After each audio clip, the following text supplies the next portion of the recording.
Hey everybody, it's Black Spring with Autumn on this Tuesday, and I'm happy to have everyone here once again. And today I'd just like to bring you a bit of a story with the figure in the figure here, and that would be none other than Bernie Sanders. Now, of course, with all the buzz going on and all the confusion and potential apps malfunctioning with the Iowa caucuses, I mean, I'd have to be remiss not to mention Bernie Sanders and his particular, of course, his deja vu, his pending, maybe a deja vu that I mentioned in a previous video, but definitely if he becomes victorious in his particular campaign and quest for the White House, I do have some insight on what he is hoping to bring to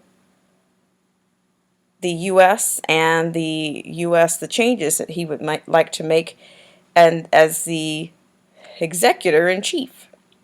So if you'll go with me just very quickly here, we do have an article from our very, very vetted source, the New American. Now here we have report, upon becoming president, Bernie will issue dozens of executive orders to negate Congress. Okay, so if you just follow with me here, hopefully you can see this on your screen. This is, of course, available to you at thenewamerican.com. Now here we are. I'll begin and occasionally some paraphrasing, but I'll try to stick to the verbiage here. It's bad enough when a presidential candidate won't fire staffers who talk about killing political opponents or putting them in gulags. But when that man then promises to immediately issue dozens of executive orders upon taking office because, quote, we cannot accept delays from Congress, it perhaps should give you more than pause. This is exactly what Socialist Senator Bernie Sanders has vowed to do. To circumvent congressional Republicans and Democrats who oppose his radical agenda. As Washington Post reports, quote, Senator Bernie Sanders is considering dozens of executive orders he could unilaterally enact on a wide range of domestic policy issues if elected president. According to two people familiar with the campaign's planning and an internal document reviewed by the Washington Post, end quote. Quote, several of the executive orders would reverse President Trump's policy on immigration, including an immediate halt of border wall construction, removing a limit on accepting refugees for asylum, and reinstating the Obama-era DACA program, end quote, relates National Review. Another order that involves forcing Americans to fund the Planned Parenthood prenatal infanticide business. Quote, other orders include a ban on the exploitation of crude oil to combat climate change and the severing of any federal contracts with companies that pay employees less than $15 an hour. The site continues. Of course, not only would such an oil export ban do nothing to fight, quote, climate change, it would also damage the U.S. economy, as we're now a net oil product exporter. In fact, the United States, having become the world's largest oil producer, has in great part fueled our recent economic success. Enforcing a $15 minimum wage also is damaging, as it excludes many minorities, youth, and low-skilled workers from the job market and harms small businesses while benefiting giant corporations.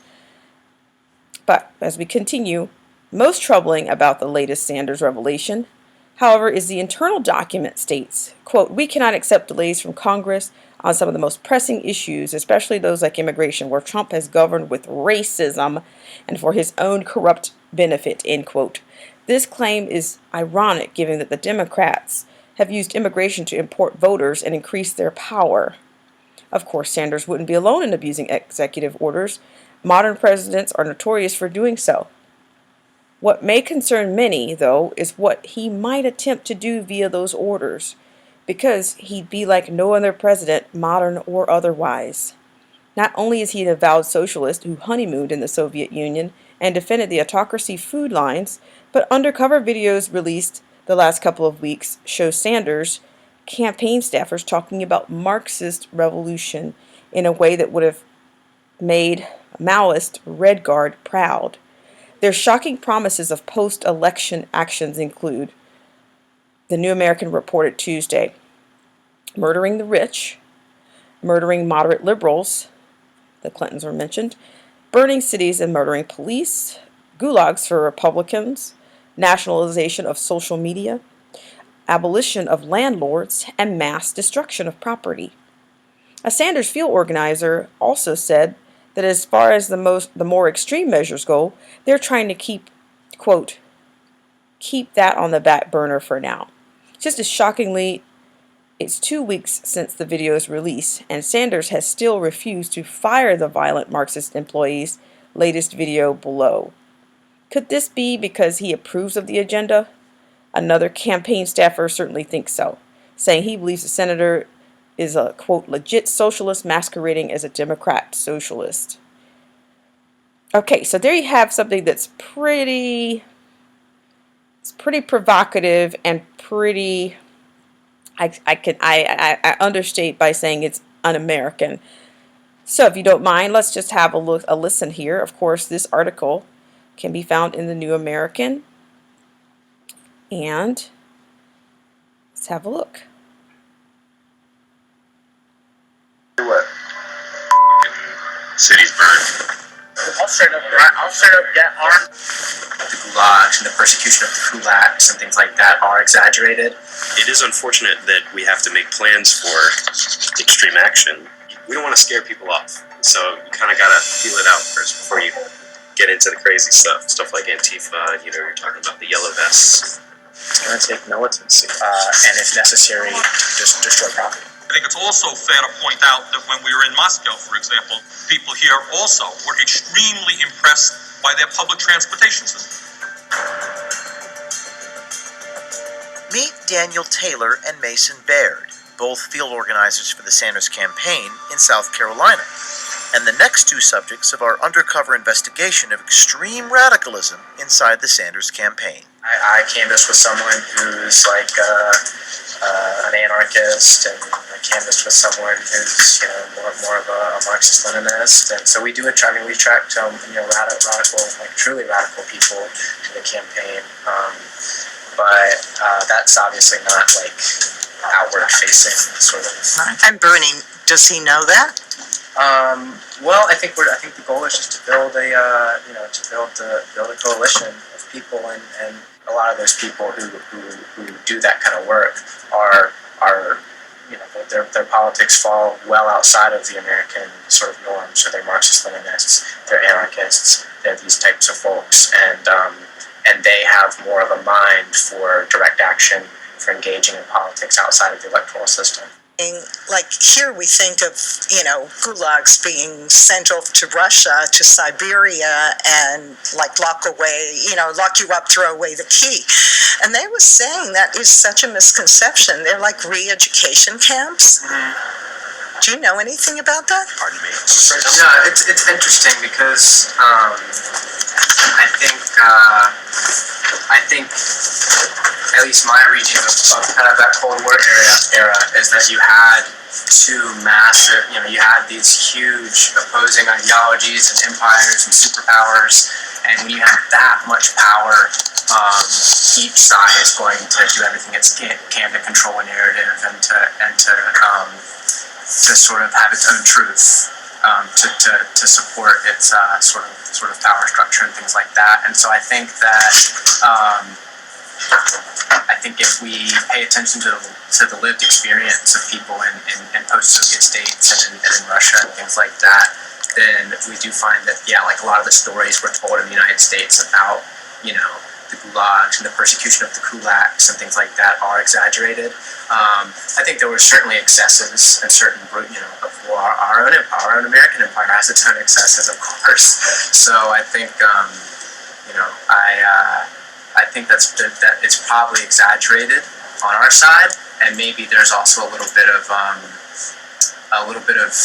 over justification or excuses for the excesses that probably did occur, but we certainly don't have a straight perspective on that stuff here in America.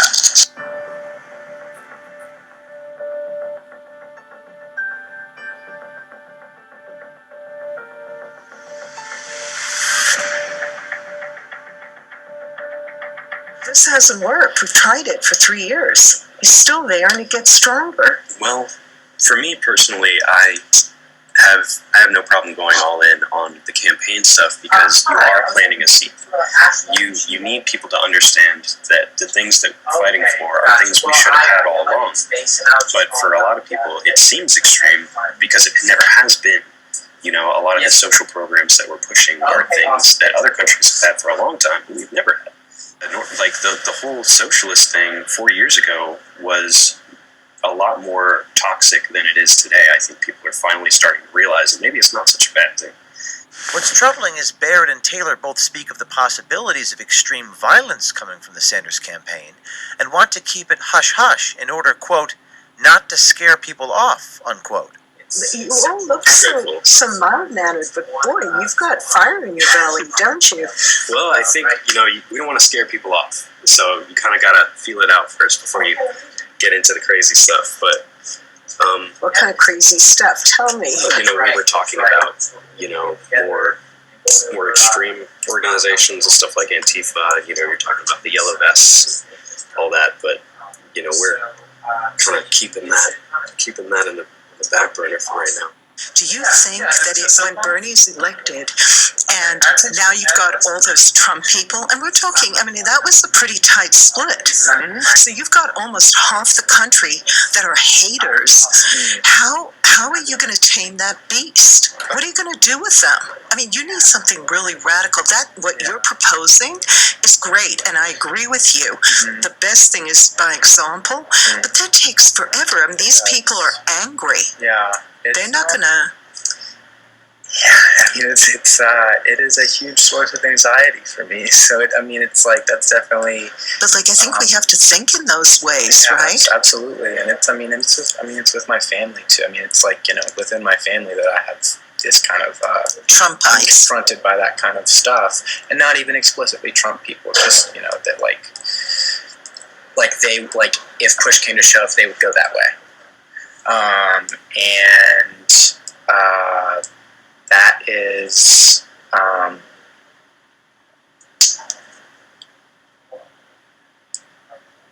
it's sort of, it's going to take, it's going to take militancy. How do we do it? Militant labor movement, is kind of our last real kind of chance before we try other means, and I just don't see it as that. An empire's never been sort of toppled through internal struggle, so it's like I don't really see that working out, where do we have all this momentum, where do we go after it's over, regardless of the outcome? Because it's not gonna, I feel like change is not gonna happen easily, regardless. Even if Bernie is elected, change will not come swiftly or easily. So we have to, the connections that we're making now within the campaign and with other volunteers and at events, it's very important that we retain that, regardless of the outcome. And, it is unfortunate that we have to make plans for extreme action, but like I said, they're not going to give it to us, even if Bernie is elected. Baird is so extreme, he speaks as if it's common knowledge Sanders will, quote, abolish landlords, unquote, and even compares Sanders' revolution to the Russian Revolution of 1917. He seems to think that even though he'd like less bloodshed, armed struggle is inevitable. After we abolish landlords, we don't have to kill them. You know what I'm saying?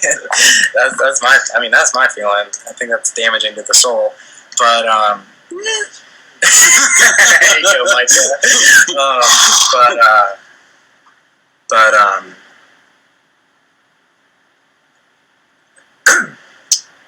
there were plenty of excesses in 1917 that I would hope to avoid. But like,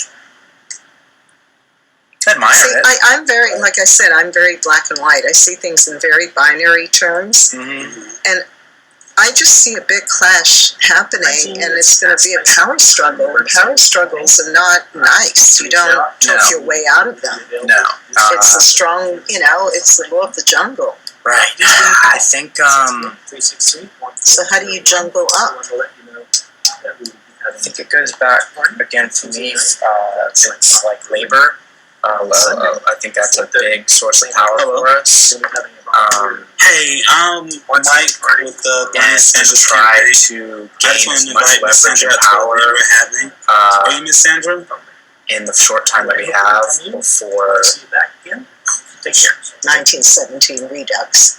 Right, because I mean it's really incredible. I mean, Lenin didn't have the internet. They weren't done. They weren't even. I mean, they were a peasant society. I mean, it was like so. I would hope that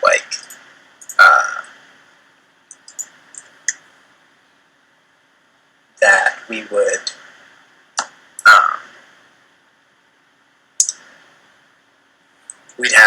We'd be doing a bunch of prep work, right, before the capitalists got hip to what we were doing. I guess. I mean, that's kind of the best. I'm not excited about the prospect of armed struggle. So that's. But don't you see it? Do you see it as inevitable or not? I see it as possible. Huh? I see it as possible. Yeah. You do? I just never want to kill anybody. You just reminded me of. Scares me a lot. So. But aren't in building this movement? Are we moving it further along that way? Is that where we're going with it? I would say most people in the movement are in it to avoid going that far. And there's a wing of the movement that sees that as the inevitable. Yeah. Baird speaks of nationalizing things like Facebook and Google before diving into his talk of violence towards people's property. And the first time in my life, maybe even, probably most of our lives in American history, we're going to have, if we have Bernie in the White House, we're going to have a real plan for dual power, where we'll have the presidency and we'll have a mass movement right alongside it. That's going to be institutionalized and supported, and I'd like to participate. That's part of it. Is once we break up Google, break up YouTube, break up Facebook, for me, nationalize these things, then that'd be a huge step forward as far as education and that stuff goes. So, how does Bernie really plan to do it, though? So I get all that, and now, but he's planning to fund all his programs from them. Mm-hmm. So how are they? They're not just going to roll over and die and say, "Here's my money, redistribute it." Yeah. How does that work? It's going to take. That's when we get into the really when we get into really nuts and bolts stuff. That's what I struggle with thinking about. Is my only answer is kind of vague. Is just the having the movement and having and snowballing that movement and thinking more explicit, maybe thinking less about thinking less about persuading people and more about mobilizing the people we already have. So that's why I emphasize mobilizing the people that are already with us instead of persuading people who might need persuading, because at the end of the day, these people reactionaries, and as you go further right, reactionaries, and fascists. But you're going to have a clash. Right, well, these people are motivated by fear, And if we mobilize, and if we make a show of force and show that like, hey, we're very strong, and we've put in work, and we're very powerful now. I think you'll have a good many people who are going to back down off it, who are going to be so afraid that they're going to back down off that position. So do you mean like armed resistance? I mean, I don't think we're there yet, and I hope not. But just like a militant labor movement that's willing to, one, strike, and if necessary, just destroy property and things like that. That would be my escalation, right? We would need a federal government and a labor movement that is working together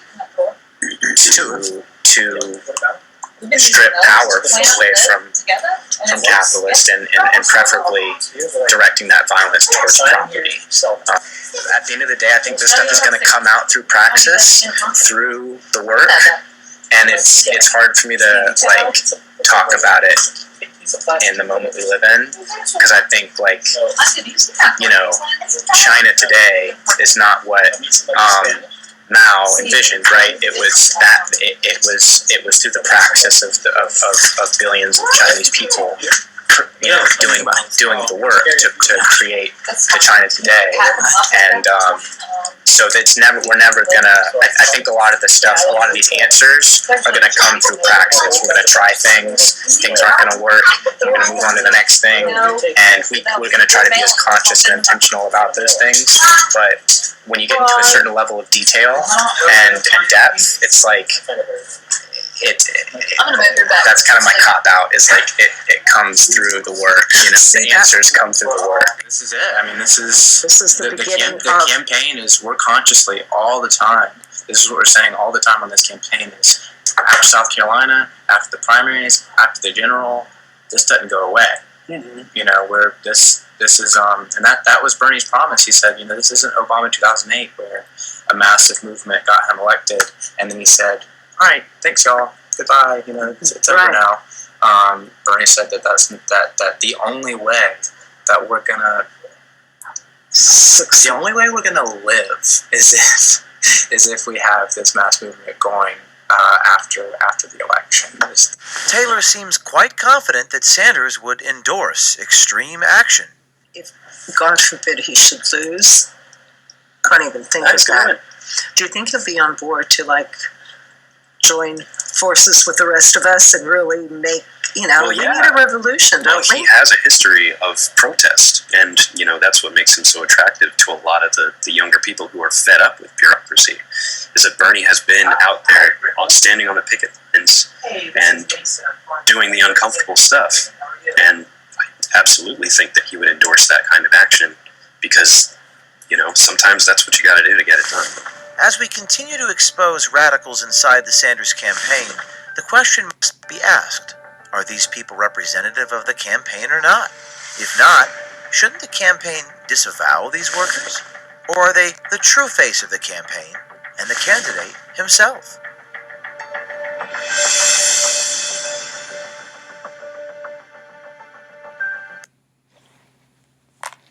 Okay. All right. So there you go. There you have a bit of a disturbing and a bit of an insidious plan, or these are the masterminds behind Bernie Sanders campaigns.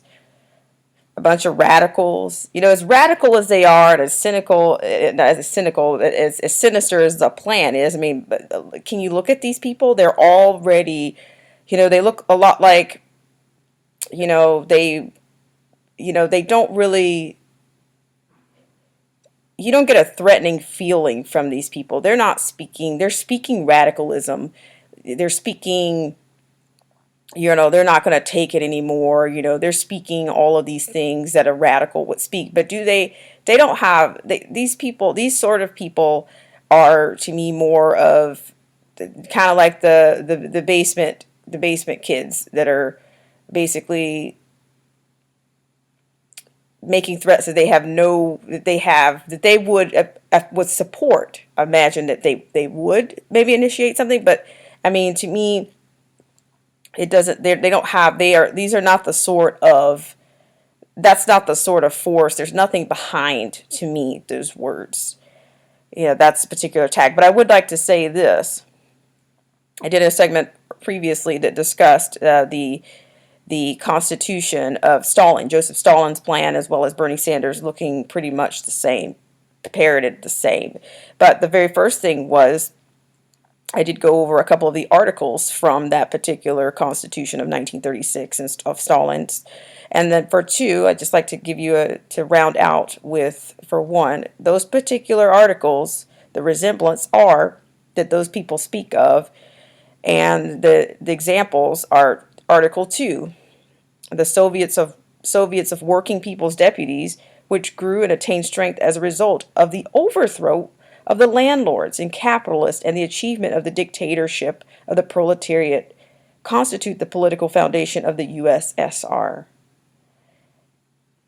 And the second article of this installment would be Article 4, the socialist system of economy and the socialist ownership of the means and the instruments of production firmly established as a result of the abolition of the capitalist system of economy and the abrogation of private ownership of the means and instruments of production and the abolition of the exploitation of man by man constitutes the economic foundation of the USSR. So there you go, the violence that they're talking about, eliminating and burning and destruction of property, mentioning of landlords. These are the things that were included in measures that you can see reflected in a plan of communist and radicalism that these radical management team or whatever they call themselves, but I think they're pretty much borderline. They're looking more like sociopaths to me, with their earrings and all their accessories and all of their. They seem pretty like they need to be re-educated, or they need some education for starters. And so, of course, it's very sinister, very disturbing, and more than un-American. I think these people are. I don't know why there hasn't been some type of investigation or a formal investigation of people that are touting and supposedly supporting this campaign and these measures. Well, I hope you gain something from that, and let me know what you think in the comments, what your concerns are, and comments, of course. Please like, subscribe, share, comment. All of that helps with anti-nationalism of YouTube and social media for conservative voices like mine. And I'll see you next time on Black Spring with Autumn.